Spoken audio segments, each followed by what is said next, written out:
Ya, hari ini kita membahas dua ayat pertama dan dua ayat terakhir dari pasal 2 di 2 Tesalonika. Maka kita buka 2 Tesalonika.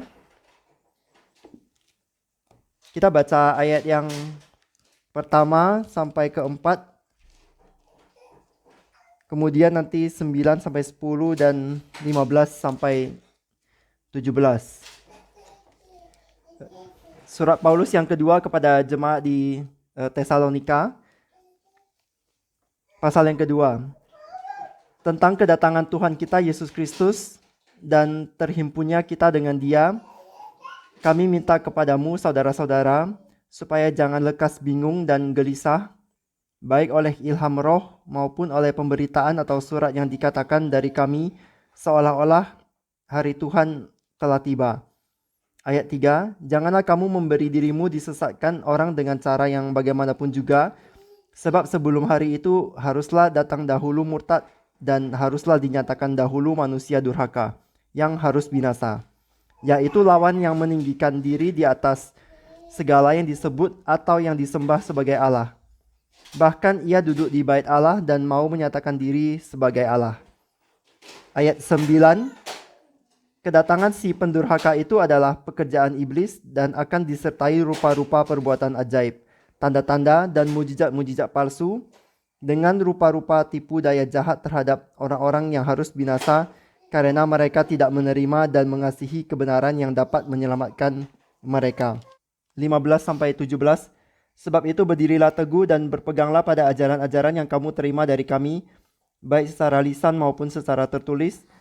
Dan ia Tuhan kita Yesus Kristus dan Allah Bapa kita yang dalam kasih karunia-Nya telah mengasihi kita dan yang telah menganugerahkan penghiburan abadi dan pengharapan baik kepada kita, kiranya menghibur dan menguatkan hatimu dalam pekerjaan dan perkataan yang baik.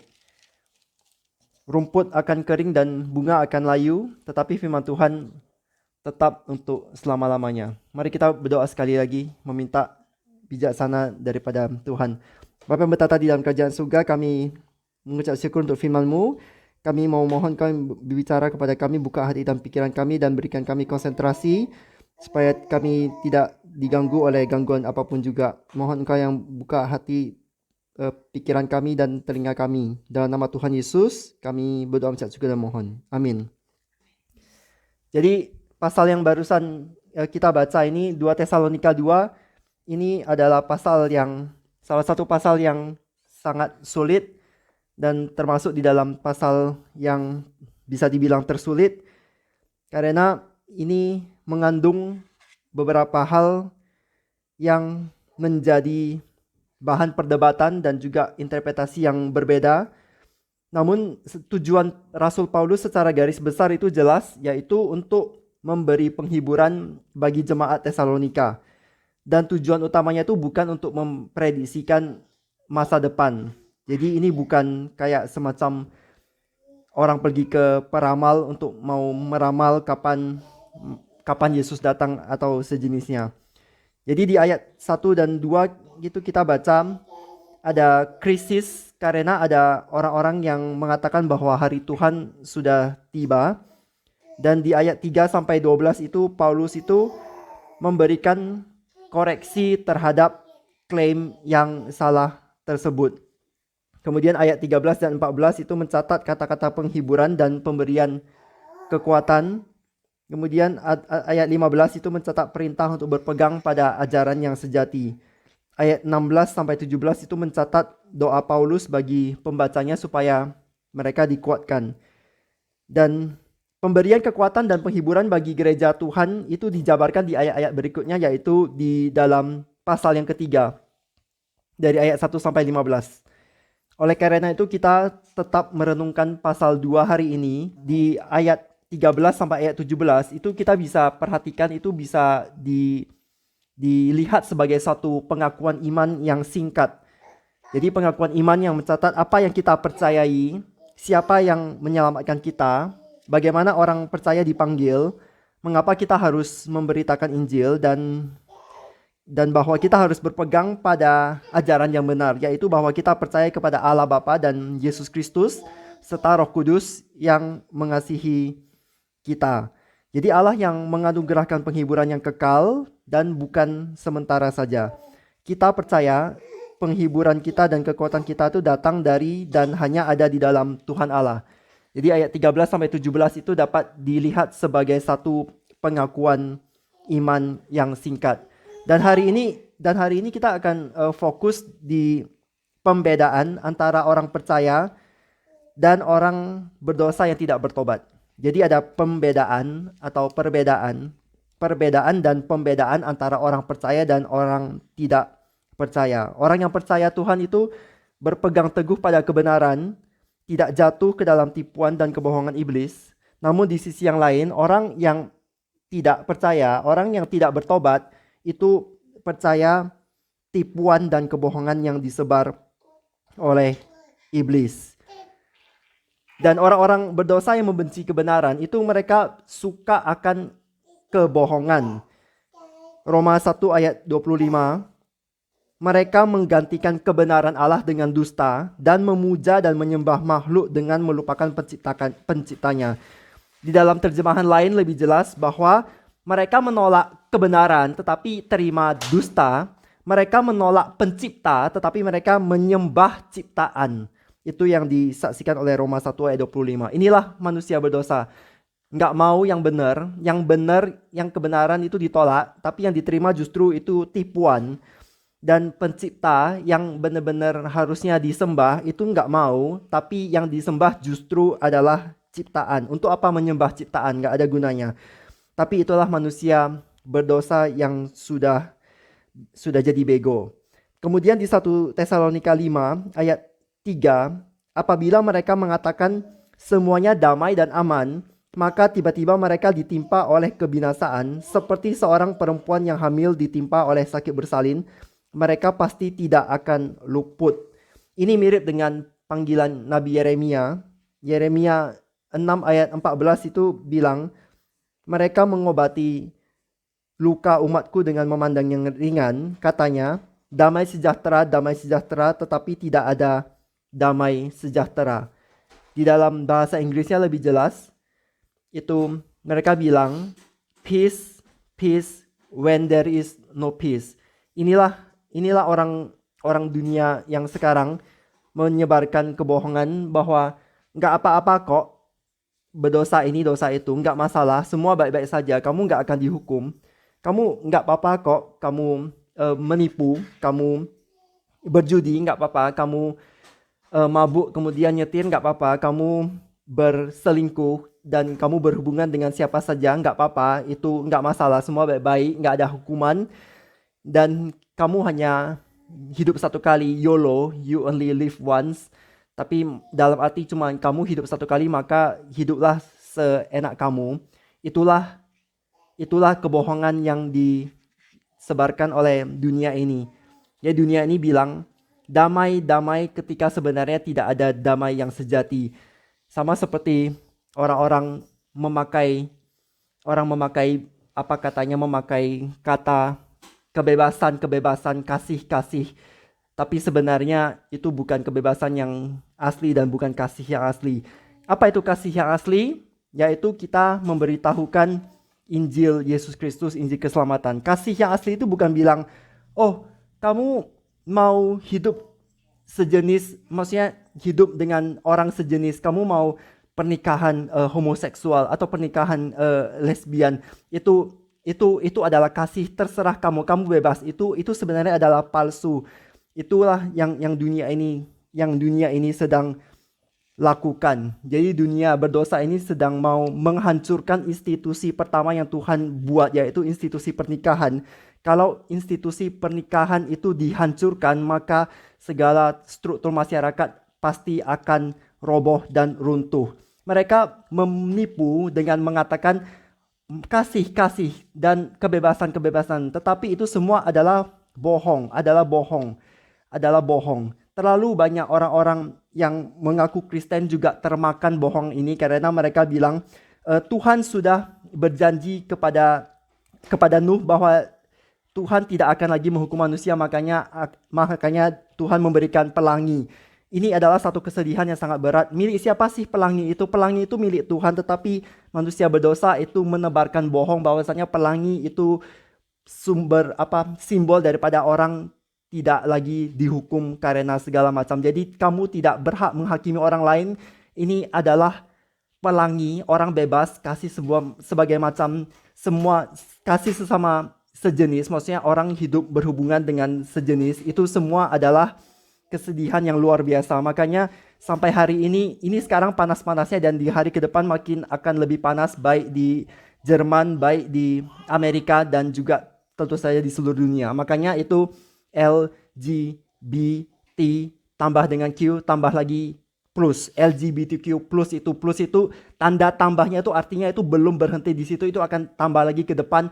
Terus di Jepang juga orang sudah menikah dengan seorang boneka, atau bukan seorang tapi dengan boneka, itu sudah gila, nggak karu-karuan. Inilah tipuan yang disebarkan oleh dunia berdosa ini. Jadi kita jangan sampai terjebak. Orang merayakan Natal 1 tahun 1 hari, orang merayakan Paskah 1 tahun 1 hari, orang merayakan Jumat Agung 1 tahun 1 hari, tetapi orang merayakan LGBTQ plus 1 tahun 1 bulan. Kalau kalian nggak percaya, pergi saja ke C&A, pergi ke Commerzbank, itu bendera pelangi yang disalahgunakan itu dipajang 1 bulan. Itu bikin malu sekali. Dunia ini entah nggak tahu mau kemana. Inilah tipuan yang sangat membahayakan. Kalau institusi keluarga itu sudah ambruk, maka segala sesuatu itu pasti ambruk dan pasti jatuh. Itulah sebabnya orang dunia ini bohong bilang peace, peace when there is no peace. Kata Nabi Yeremia, dan juga di 1 Tesalonika 5 ayat 3 di situ bilang, apabila mereka mengatakan semuanya damai dan aman, maka tiba-tiba mereka ditimpa oleh kebinasaan.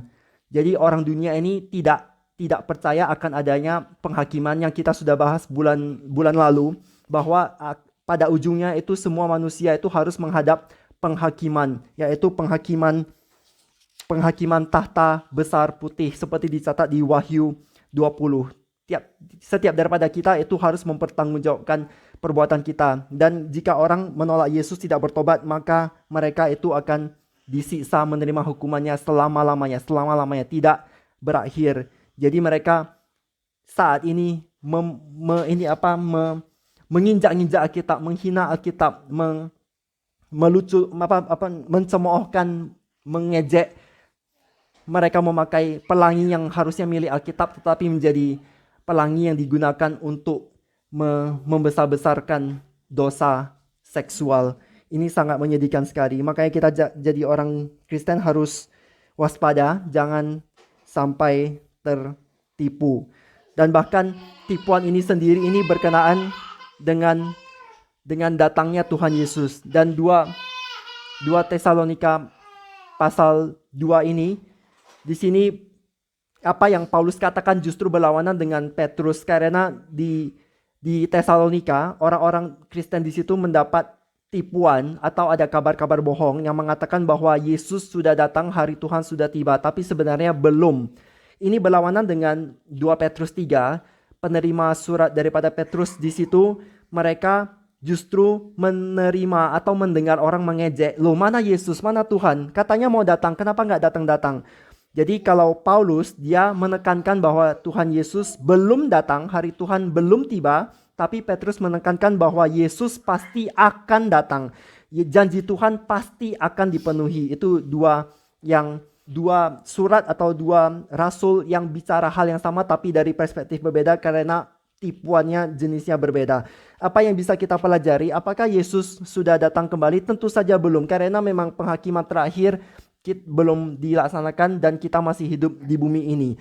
Apakah Yesus akan datang? Ya, pasti Yesus akan datang, karena kita sudah belajar dari khotbah Yesus di Bukit Zaitun, itu Olivet Discourse. Janji atau nubuat Yesus berkenaan dengan jatuhnya Yerusalem itu dipenuhi di dalam generasi itu. Itu meneguhkan bahwa nubuat Yesus dan janji Yesus tentang kedatangannya di akhir zaman juga pasti akan dipenuhi. Jadi Yesus tidak bersalah, dan kita tidak bisa bilang kalau misalnya katakanlah Nathan, kalau Nathan hari ini belum menikah, itu sama sekali bukan jaminan bahwa dia tidak akan menikah di masa depan. Sama seperti Yesus. Itu para pengejek bilang, mana Yesus, kok belum datang? Mereka hidup seenak-enak berdasarkan hawa nafsu mereka, karena mereka mencemooh bilang Yesus tidak akan datang, dan dengan demikian tidak akan ada penghakiman. Inilah yang dikoreksi. Dan bohong itu sangat mengerikan sekali. Bahkan ada orang-orang itu yang memalsukan surat Paulus ini, seperti yang tadi kita baca di ayat yang kedua, supaya kamu jangan lekas bingung dan gelisah baik oleh ilham roh, maksudnya inspirasi roh itu atau nubuat yang diberikan oleh Roh Kudus, maupun oleh pemberitaan atau surat yang dikatakan dari kami. Jadi maksudnya sebenarnya bukan dari Paulus atau bukan inspirasi Roh Kudus, cuman mereka bilang itu dari Paulus. Jadi mereka memalsukan.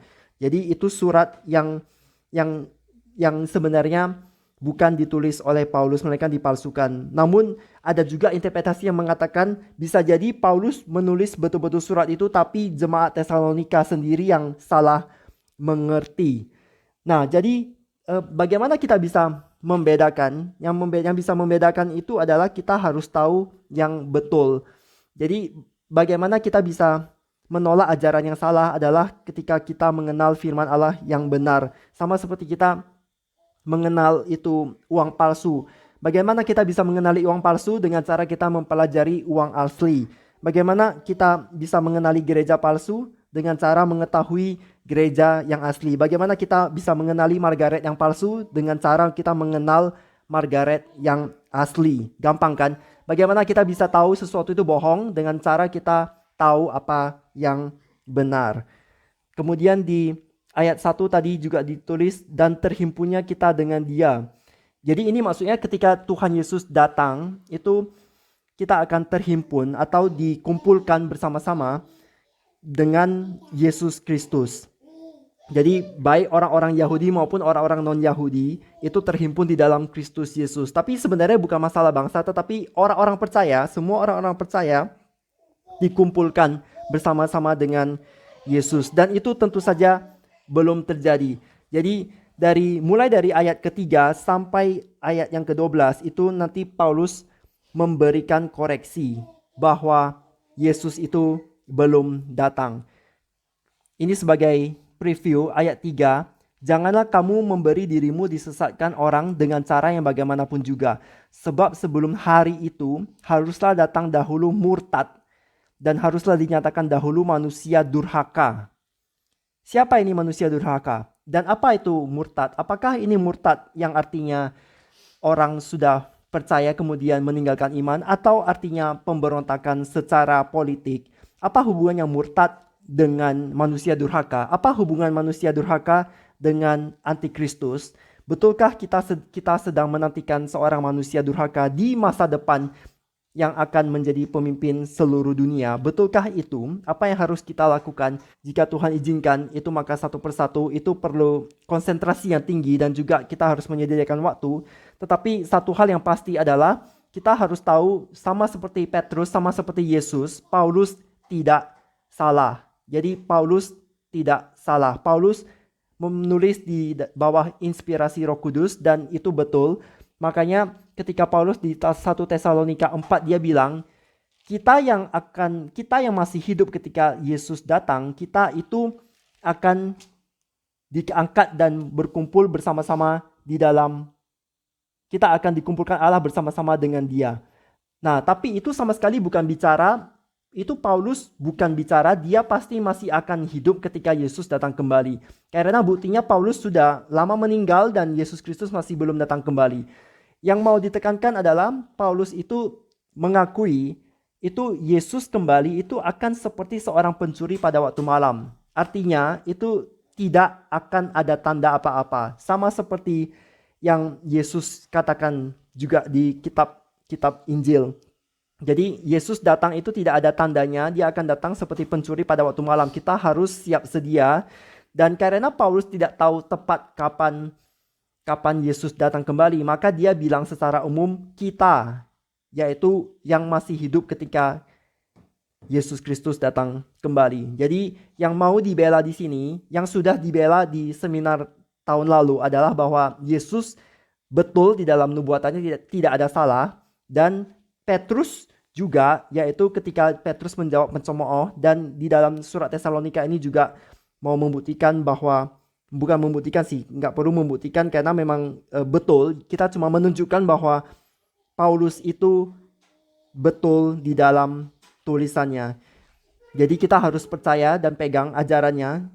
Itulah sebabnya setelah ayat 3 sampai 12, di situ ada ayat 13 sampai 17 yang mencatat pengakuan iman, dan di situ sekali lagi ditekankan bahwa kita harus berpegang pada ajaran-ajaran. Ajaran-ajaran apa? Yaitu ajaran-ajaran para rasul, yaitu juga adalah ajaran yang Yesus ajarkan kepada para rasul dan diteruskan dan dicatat di dalam Alkitab.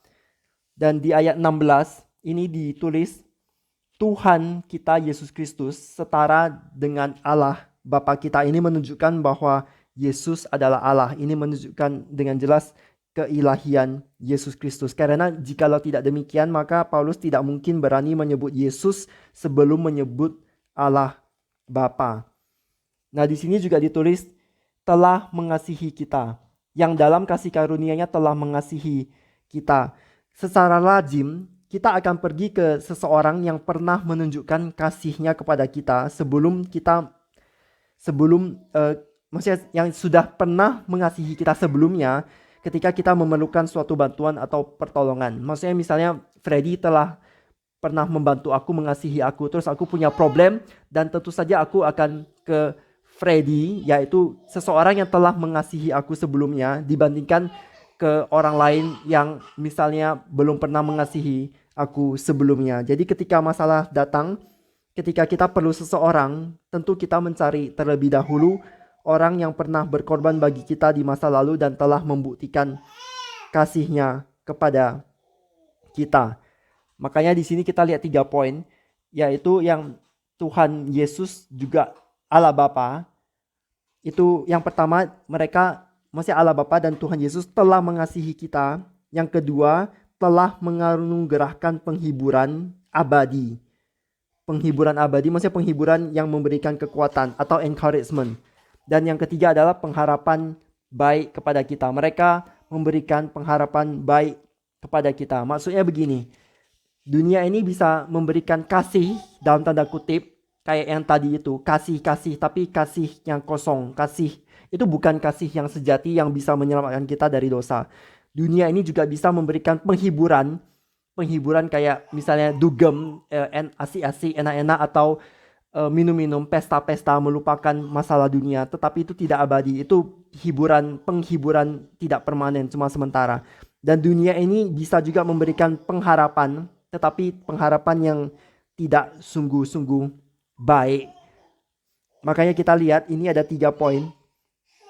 Allah Bapa dan Yesus Kristus sudah mengasihi kita, telah memberikan penghiburan abadi, dan telah memberikan pengharapan yang baik. Jadi ayat 16 dan ayat 17 ini kita dapat memberikan satu judul, yaitu bahwa Allah memerintahkan dan kemudian memberikan keinginan dan kuasa untuk mematuhi.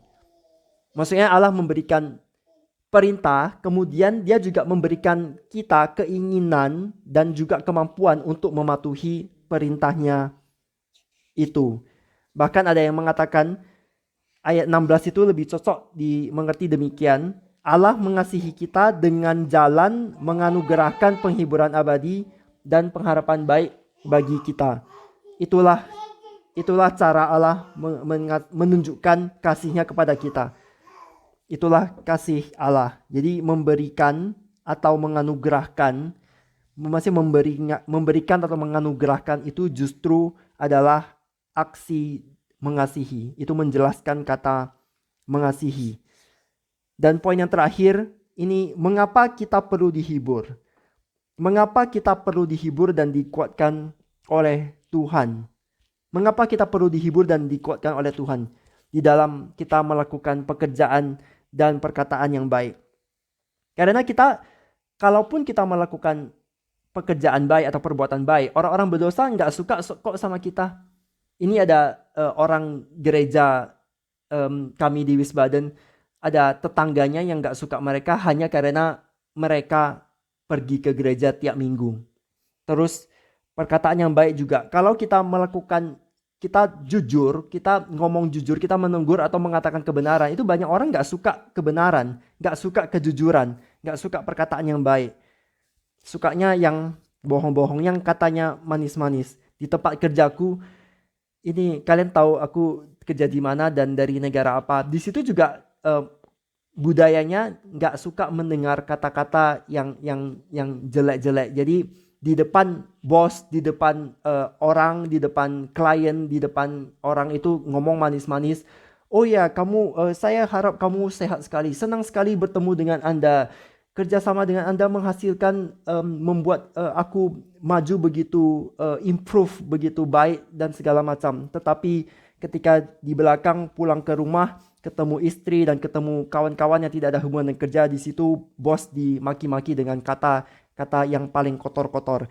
Jadi inilah dunia yang bicara manis di depan, tapi di belakang akan tusuk kita pakai pedang. Untuk itu kita perlu dihibur dan dikuatkan, karena mengatakan dan menyatakan kebenaran itu bisa jadi menuntut harga setinggi nyawa kita.